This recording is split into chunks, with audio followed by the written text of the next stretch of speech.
I'm Dr. Michael Weiner. I'm the principal investigator of the Alzheimer's Disease Neuroimaging Initiative, which we call ADNI. ADNI is the largest project aimed at understanding the progression from normal aging to mild memory problems to Alzheimer's disease.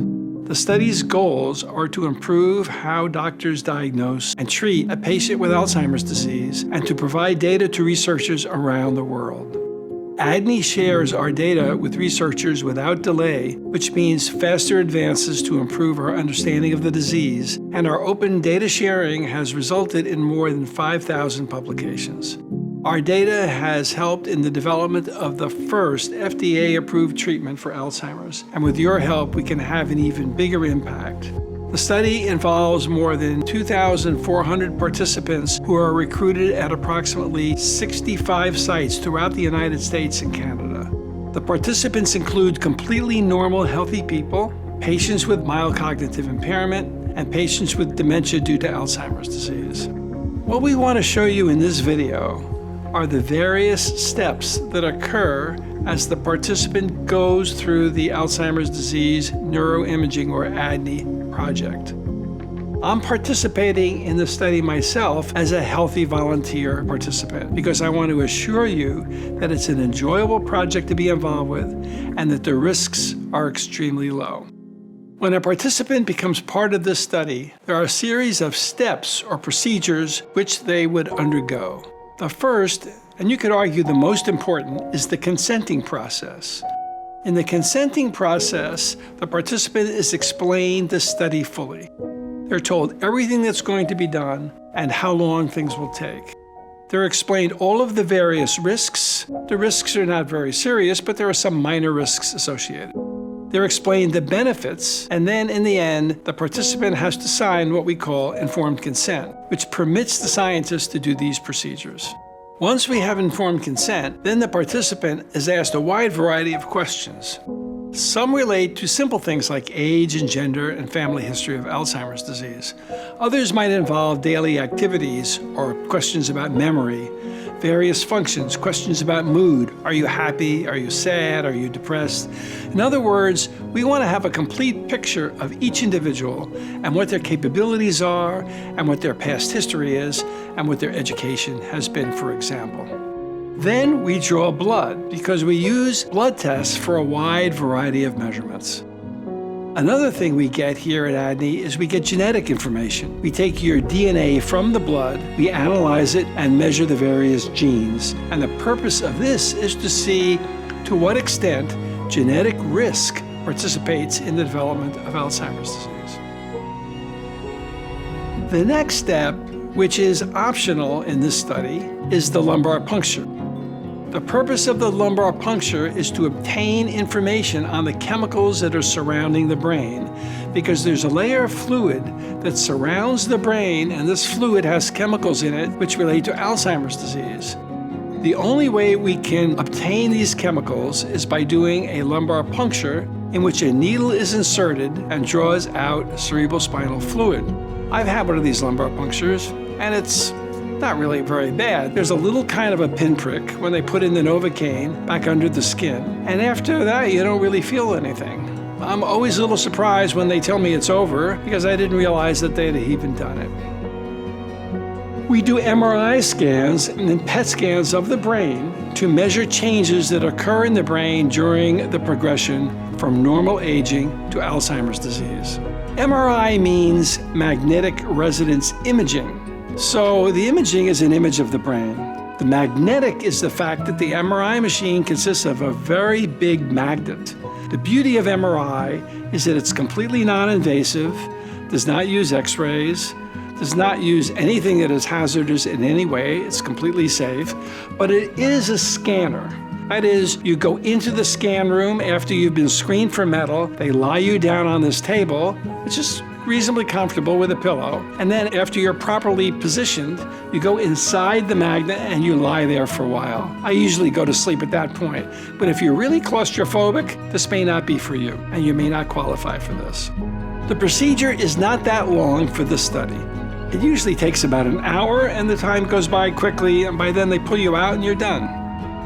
With amyloid PET scanning, the radioactivity sticks to the amyloid in the brain. So we have a scan of the amount of amyloid that's in the participant's brain.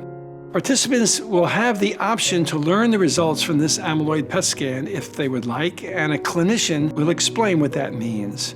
Amyloid is a protein produced normally in the brain. In people with Alzheimer's disease, amyloid increases abnormally, causing amyloid plaques to form. Amyloid plaques are one of the first signs a person may be developing Alzheimer's disease. The buildup of amyloid can trigger other changes in the brain that lead to Alzheimer's disease dementia. This includes the buildup of another protein called tau. It is thought that amyloid plaques trigger the buildup of the tau protein into tangles. Tau is a protein that spreads in the brain and damages nerve cells. It takes many years for amyloid and tau to build up in the brain, and many years after these brain changes have begun for problems with memory or thinking to occur. A tau PET scan is similar to the amyloid PET scan, in which a radioactive substance is injected. You lie in the scanner. This is a very important and very exciting way to track the progression of Alzheimer's disease. You might be concerned about radiation, but the amount of radiation that you get from these PET scans is very small when you compare to the amount of radiation we get just on a daily basis walking outside in the sun. We use neuropsychological tests to measure the ability of people to think. There's all kinds of thinking. There's mathematical thinking, there's language thinking, there's musical thinking, there's problem solving. And we have a variety of neuropsychological tests that people take to remember different sorts of things. Solve some problems, draw pictures, do things quickly. All of these tests are a measure of how well the brain is working. Some tests appear to be quite difficult, and people can feel frustrated dealing with these tests, but they are purposefully difficult. I find some of these tests incredibly difficult to perform. I think my brain is working okay, but that's the way the tests are designed. After the visit to the clinic, some people will be asked to join the ADNI online study to do short follow-up visits from your own home. We'll be using a study website to check in with eligible ADNI participants. On the study website, participants will answer brief questions about themselves and take a short memory test. Every 6 months, our ADNI study team will email them when it's time for your next online visit. These online follow-up visits take less than 20 minutes, and participants will be sent a $25 electronic gift card for each online visit they complete. There are a few benefits to joining ADNI. First, by participating in the study, you're making very important contributions to medicine and science and helping us advance our understanding of brain health and Alzheimer's disease as people age. You'll also be paid for the different procedures you complete at your study visits.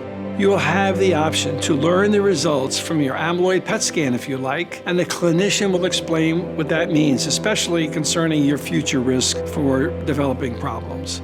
Another specific value to you is that any significant medical condition that might be detected would be reported to you. Sometimes we find things that can be corrected, and they weren't picked up on your routine medical exams. It's completely private. It's between the patient and the study, so all the information is kept completely confidential, and there's no information from the study would affect your future insurance coverage or future medical care in any way. I just want to emphasize that the entire procedure is of extremely low risk. We're interested in people who are completely normal, completely healthy, like me.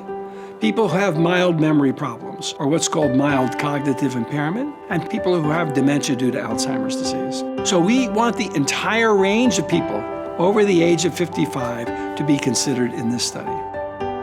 I really hope that you'll strongly consider joining the ADNI study as a participant as I have. You know, I have a mother with Alzheimer's disease, and she died with it. I'm also a scientist involved in trying to develop effective treatments for Alzheimer's disease. By all measures, ADNI has been a huge success. It's the largest project funded by the National Institutes of Health on Alzheimer's disease. It's been going on almost 20 years, since 2004, and over 2,400 people have participated. And now we're trying to recruit another 750 people across the United States and Canada. ADNI4 has a goal to include new participants from historically underrepresented groups, especially Black and Latino older adults and people with a high school education or less. The reason for our doing this is simple. Most all previous studies of Alzheimer's disease have been performed on highly educated white people. We know there are health disparities and conditions that disproportionately affect people from underrepresented and minoritized backgrounds, as well as issues such as different access to high-quality health care. It's unclear how these factors affect the progression and development of Alzheimer's disease and dementia. But we believe it's important to learn how Alzheimer's disease affects everybody. And for this reason, we are making extra special efforts to welcome everyone, especially those who have been underrepresented, to join our study. We want our research to better represent all people. This is a very exciting project. It's a very important project working towards developing effective diagnostic tools and treatments for Alzheimer's disease, and I hope you will join and encourage your friends and family to join the Alzheimer's Disease Neuroimaging Initiative, or ADNI, as participants. Thank you.